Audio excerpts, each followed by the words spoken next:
50,000 60,000 नहीं, लगभग 1,00,000 पदों पर ग्रुप डी के लिए वैकेंसी आने की संभावना बढ़ चुकी है दोस्तों। बिल्कुल आपने ठीक सुना है, आपने ये न्यूज वायरल होते हुए देखा होगा। ये रेलवे ग्रुप डी अजमेर में एक न्यूज आ रही है, क्या आ रही है कि रेलवे में नौकरी करने का सपना देख रहे युवाओं के लिए एक अच्छी खबर है। मैं थोड़ा सा इसको बड़ा कर देता हूं, आप इसको देखिए।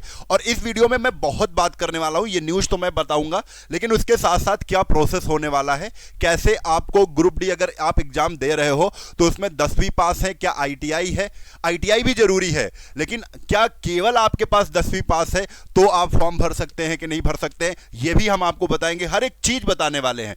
देखो, इसके बाद पूरा का पूरा सिलेक्शन प्रोसेस बताएंगे। इसके साथ ही साथ जो इसमें पोस्ट निकलती हैं, उन पोस्ट में किस पोस्ट में आईटीआई की जरूरत है, किस पोस्ट में आईटीआई की जरूरत नहीं है, केवल 10th से ही काम चल जाएगा, ये सब कुछ हम बात करने वाले हैं। यहां पर जैसा लिखा हुआ है 1,00,000 भर्तियां आने वाली हैं, तो सच 1,00,000 ही भर्ती आने वाली हैं। अभी कोई गेस लगा रहा था 50,000 60,000 70,000 80,000, नहीं, 1,00,000 भर्ती आने की संभावना प्रबल है। ठीक है, चलो अब हम बात करते हैं। सबसे पहले इस नोटिस को पूरा पढ़ लेते हैं। ठीक है, चलो देखो, यहां पर जो खबर है, रेलवे की ओर से जल्द ही ग्रुप डी में 1,00,000 रिक्त पदों पर भर्ती आने की संभावना है। वहीं टेक्नीशियन के पदों पर निकाली गई भर्ती में भी पदों की संख्या बढ़ सकती है। रेलवे टेक्नीशियन के मैंने बोला था 30,000 से ज्यादा वैकेंसी हो सकती है, तो इसमें भी संभावना है। रेलवे की ओर से हाल ही में 1,38,000 पदों पर भर्ती पूरी की गई। अभी भी रेलवे में 2,40,000 पद रिक्त है, अभी भी 2,40,000 पद रिक्त है। रेलवे के कर्मचारी संगठनों की मांग पर रेलवे ने ग्रुप डी और पैरामेडिकल के रिक्त पदों पर भर्ती निकालने की तैयारी शुरू कर दी है। इस संबंध में सभी जोनल रेलवे से रिक्त पदों की संख्या का आकलन 2025 तक करते हुए ब्यौरा मांगा गया है। ऐसे में ग्रुप डी के 1,00,000 पदों पर भर्ती आने की संभावना है। यह भर्ती अक्टूबर माह में निकाली जाएगी। तो कंफर्म कर लो कि ये जो भर्ती है अक्टूबर माह में अगर निकाली जा रही है, तो आपके पास अभी भी पूरे 4 महीने बचे हुए हैं, पूरे 4 महीने बचे हुए हैं। कैसे अभी से अपने आप को तैयार करना है, यह भी इस वीडियो में पूरी जानकारी आपको मैं यहां पे दूंगा। ठीक है, थोड़ा सा और पढ़ लेते हैं। ऐसे में ग्रुप डी के 1,00,000 पदों पर भर्ती आने की संभावना ज्यादा है। ये भर्ती अक्टूबर माह में निकाली जाएगी। रेलवे पहले पैरामेडिकल के रिक्त पदों पर भर्ती निकालने को तैयार नहीं थी।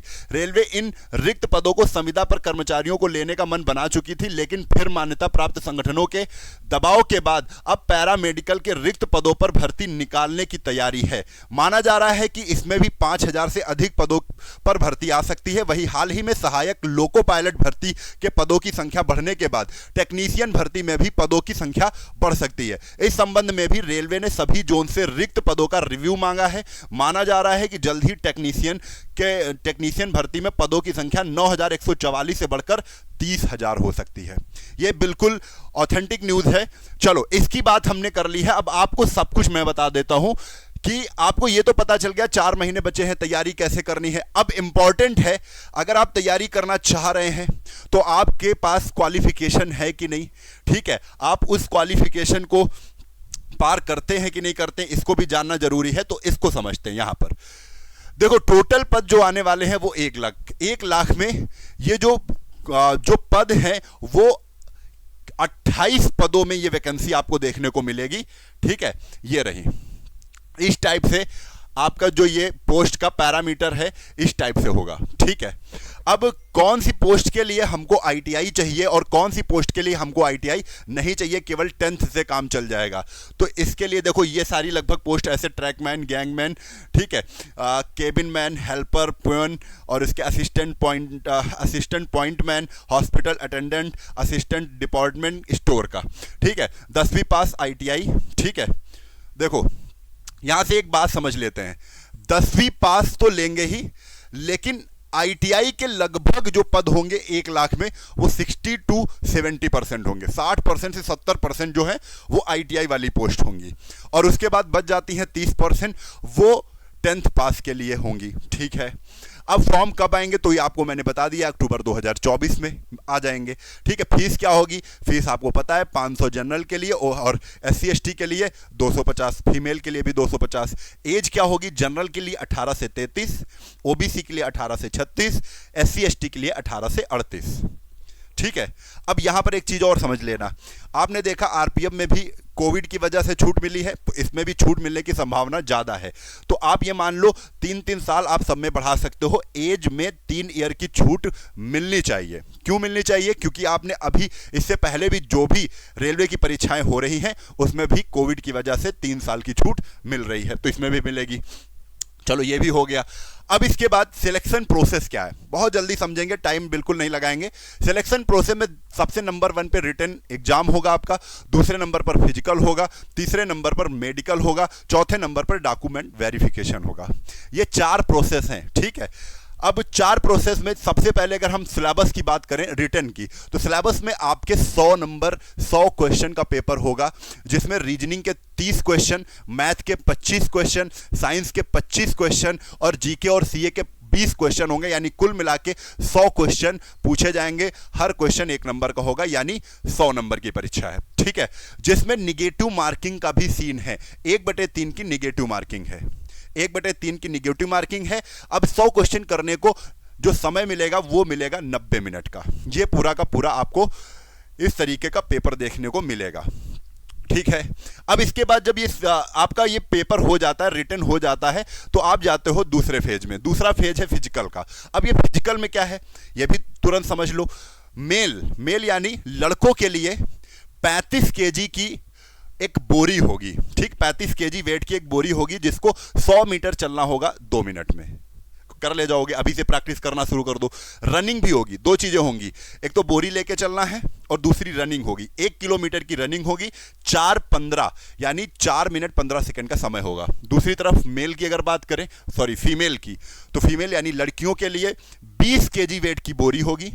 यहां पर 35 केजी है, यहां पर लड़कियों के लिए 20 केजी है, जिसको 100 मीटर चलना है केवल, और 5 मिनट 40 सेकंड का समय मिलेगा। इसके लिए रनिंग भी है, इसमें 1 किलोमीटर की रनिंग है, लेकिन समय 5:40 का रहेगा।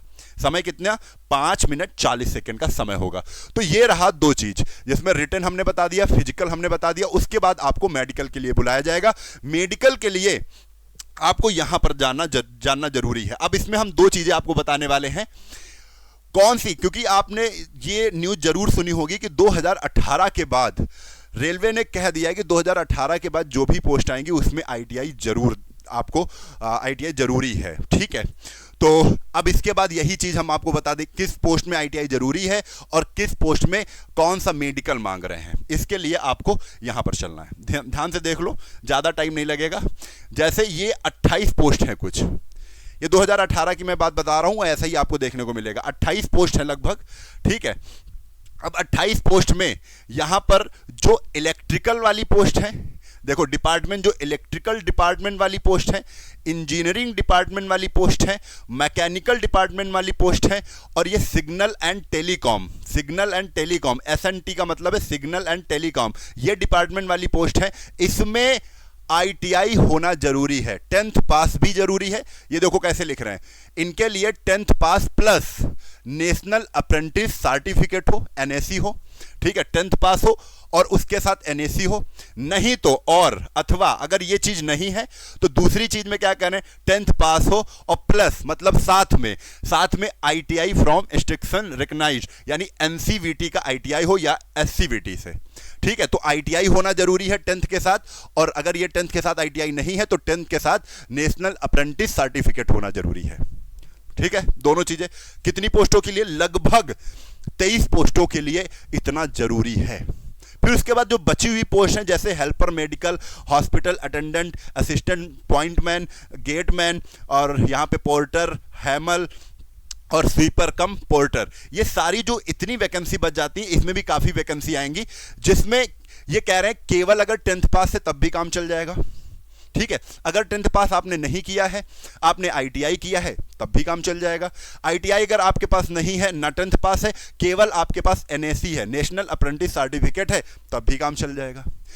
कोई एक, इन तीनों में कोई एक में अगर आप पास हो तो काम चल जाएगा, ठीक है। तो ये पोस्ट आपके लिए है जो 10th पास हैं, ठीक है, 10th पास हैं, वो 24, 25, 26, 27, 28 इन पोस्ट को भर सकते हैं। मेडिकल के लिए हमने बताया था मेडिकल क्या होगा, तो मेडिकल के लिए ये देखो, मेडिकल स्टैंडर्ड, जैसे अब पोस्ट वाइज ये पीडीएफ आपको कहाँ दे देंगे हम, आपको ये भी समझ लो। ये पीडीएफ आपको हम टेलीग्राम, ये हमारा टेलीग्राम चैनल है, टेलीग्राम चैनल पे मिल जाएगी। लेकिन उससे पहले मैं एक चीज़ बता दूं आपको, इन सब की तैयारी करने के लिए रेलवे की अगर आप तैयारी कर रहे हैं, वो रेलवे में एलपी हो, ठीक है, रेलवे में आरपीएफ हो, रेलवे की कोई भी वैकेंसी हो, एनटीपीसी की हो या ग्रुप डी की हो, level 1, level 2, level 3, level 5, level 6, किसी भी लेवल की रेलवे की अगर तैयारी आप कर रहे हैं तो ये रेलवे का फाउंडेशन बैच हमारा ले लो। क्यों मैं बता रहा हूं, क्योंकि इस टाइम डिस्काउंट चल रहा है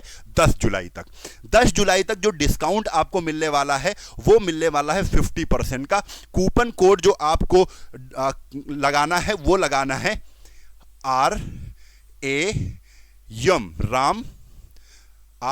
RAM 50। ये कूपन कोड याद रखना है आपको। तो आपको ये बैच जो 1499 रुपए का है, ये 50% ऑफ हो जाएगा, जो कि आपको 750 रुपए का पड़ जाएगा। ठीक है, मात्र 750 का। अच्छी बात क्या है इसमें कि डेली इसमें 5 घंटे की क्लास आपको मिल रही है, रिकॉर्डेड और लाइव। आपको रिकॉर्डेड भी वीडियो मिलेंगे और लाइव क्लास भी आपको मिलेंगी। ठीक है, खास बातों में अगर आप ध्यान दें, सबसे जो खास बात है ये लाइफ टाइम वैलिडिटी के साथ है। आपने एक बार ये रेलवे वाला बैच ले लिया, रेलवे की कोई भी परीक्षा हो, जब जब आप परीक्षा देने जाओगे तो इस बैच से आप तैयारी कर सकते हो। रेलवे की कोई भी परीक्षा हो, साफ साफ लिखा है, रेलवे की सभी परीक्षाओं के लिए ये बैच कारगर है, फाउंडेशन बैच है ये बेटा। ठीक है, इसमें ये सारी पूरे के पूरे लोग पढ़ा रहे हैं, जिसमें Durgesh sir, Sudhanshu sir, Sachan sir, मैं यहां खुद पढ़ाऊंगा और उसके साथ राघव सर। बैच कहां पर मिलेगा, प्रैक्टिस सेट, सब कुछ यार, सब कुछ पूरा फुल व्यवस्था की गई है इसमें। ठीक है, बैच मिलेगा। ये एप्लीकेशन का नाम है फिनिक्स एकेडमी उन्नाव। ये गूगल प्ले स्टोर से आप इसको डाउनलोड कर लेना। ऐसा इंटरफेस आएगा, आपको तो पता ही है लोगो फिनिक्स का है, ऐसा ही दिखेगा। इसको डाउनलोड कर लेना। अगर इसमें कोई समस्या आ रही है तो इस नंबर पे कॉल करके बैच के बारे में पूछ सकते हो, और भी जानकारी अगर बैच के बारे में लेनी है। हाँ, अब मेडिकल के बारे में मैं बता रहा था, तो मेडिकल के लिए ये देखो, आपको बता दिया मेडिकल स्टैंडर्ड। जैसे पहला हेल्पर इलेक्ट्रिकल वर्कशॉप पे अगर पोस्ट मिल रही है तो आपको मेडिकल स्टैंडर्ड C1। अब C1 आपको नोटिफिकेशन में देखना होगा कि C1 में क्या क्या है। ठीक है, यहाँ पर suitability for person with disability, ये VH, OH और HH ये सब दिए गए हैं, जिसमें चेक होगा। ठीक है, अब ये यहाँ से लेकर आप देखो, ये 23 नंबर पोस्ट तक सब कुछ दिया गया है B1। उसके बाद की जो पोस्ट हैं, जो आप 10th पास हैं, जैसे हेल्पर मेडिकल है तो इसमें C1 कैटेगरी में आपका मेडिकल होगा। हॉस्पिटल अटेंडेंट है C1, फिर A2 C1 और A2 आप चेक कर लेना इसको, और अगले वीडियो में हम इसके बारे में भी पूरी जानकारी दे देंगे आपको। ठीक है, तो जरूर बताना कि भाई वीडियो कैसी लगी है। और अगर ग्रुप डी की तैयारी कर रहे हैं तो 4 महीने आपके पास बचे हैं बेटा। तो 4 महीने अगर आपके पास, क्योंकि 2 अक्टूबर में आपका एग्जाम होना है, 4 महीने का समय बचा हुआ है, तो ये जो आपके ये यहाँ पर जो ये सब्जेक्ट हैं, इनकी अगर अच्छे से आप तैयारी करना चाहते हैं, रीजनिंग, मैथ, साइंस, जीके और सीए करंट अफेयर्स, तो हमारे बैच में आ सकते हैं। बहुत आसान, ये मान के चलो बहुत आसान भाषा में पढ़ाया जाता है। आप लोग अगर YouTube पे पढ़ते हैं तो जानते होंगे। ठीक है, तो आज के लिए बस इतना ही। वीडियो अच्छी लगी है तो शेयर जरूर करिएगा, और उन दोस्तों को जरूर बताइएगा जिनके पास पैसे का अभाव रहता है, क्योंकि 50% ऑफ 10 जुलाई तक चल रहा है। ठीक है, चलता हूँ, एक नई वीडियो के साथ फिर मिलूंगा। तब तक के लिए जय हिंद, जय भारत, वंदे मातरम, इंकलाब जिंदाबाद, भारत माता की जय।